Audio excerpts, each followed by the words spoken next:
Thinking about university, fantastic. But let's be brutally honest, the costs go way beyond just your tuition fees. Many students get a nasty shock when the reality hits.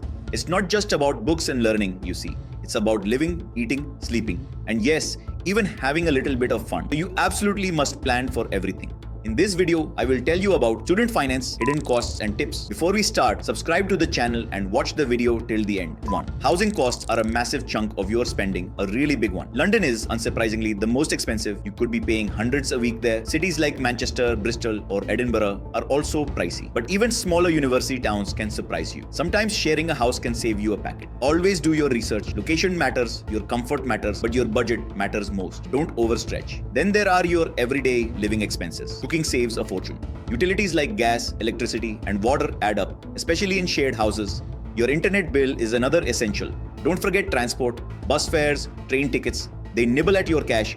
And yes, you'll want some money for socializing. It's all part of the uni experience, but it needs budgeting. And what about those sneaky hidden costs? Oh yes, they exist. Textbooks can be shockingly expensive. Some courses require specific software or equipment. Think art supplies, lab coats, or calculators. Printing essays and lecture notes cost money. Society memberships, while great for social life, often have fees. Field trips, if your course has them, might not be fully covered. These little things can add up to a hefty sum over the year. Be aware. 2. Now let's talk tuition fees. The system isn't the same everywhere in the UK. In England, universities can charge up to £9,250 a year. So how do you pay these fees? Most UK students get a tuition fee loan. This usually covers the full cost of your course. You don't pay it upfront. The money goes directly from the government to your university. Only start repaying this loan once you've graduated and are earning above a certain amount or plan to loan. It's important to understand how this works. It's a loan, not free money. On top of tuition fees, you need money to live. This is where maintenance loans come in. These are designed to help with accommodation, food, and other living costs. How much you get depends on your household income.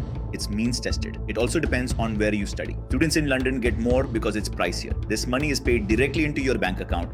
You'll need to budget it carefully to make it last each term. But wait, there's more. Some students can get extra help that doesn't need repaying. These are grants and bursaries. These are often for students from lower income families, or for those with disabilities or students who have children or adult dependents. Many universities offer their own bursaries too, so check their websites. Dig deep. You might be eligible for this free cash.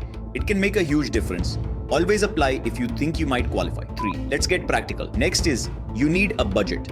A budget is your financial roadmap which shows you what's coming in and what's going out. It's simple really. List all your income, student loan, grants, wages from a job, help from family, then list all your outgoings. Rent, bills, food, travel, books, fun. Make sure your income is more than your outgoings or at least equal. Use a spreadsheet or a budgeting app. Track every penny. Next up, prioritize your spending. This is crucial.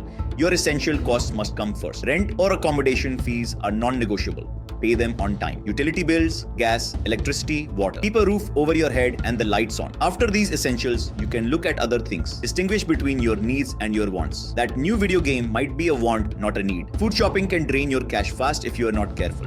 Plan your meals for the week. Write a shopping list and stick to it.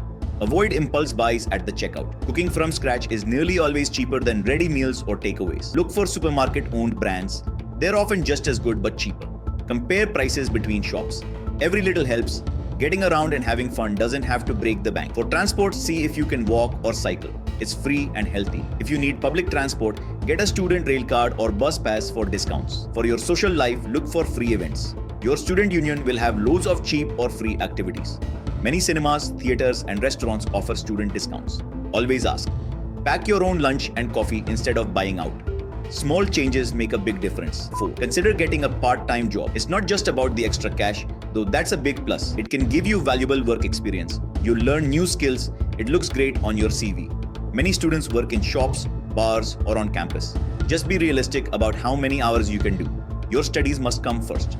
Look for jobs that offer flexibility around your lecture schedule. Check university job boards and local listings. Student discounts are your best friend. Seriously, get an NUS totem card or sign up for Unidays and student beans. These unlock loads of money-saving deals on clothes, tech, food, travel, entertainment, you name it. Always ask if there's a student discount before you pay for anything. Even small local shops might offer one. It costs nothing to ask and it could save you a bundle over your university years. Make it a habit. Building good financial habits now will set you up for life. Try to save a little bit of money each month, even if it's just a $5. It all adds up. Finally, if you're struggling with money, don't suffer in silence. Help is available. Your university will have a student money advice service or financial support office. They can offer confidential advice and support. Your student union is another great resource. They can help with budgeting and debt advice. There are also national charities that can provide guidance. The most important thing is to reach out. Ask for help early. You are not alone. Keep learning about managing your money. Do comment help in the comment section or give a call to this number on screen and I reach out to you. If you like this content, do subscribe the channel and follow us on our social media platforms. I am Piyush Bhatia, your study abroad coach, and I will see you in the next video.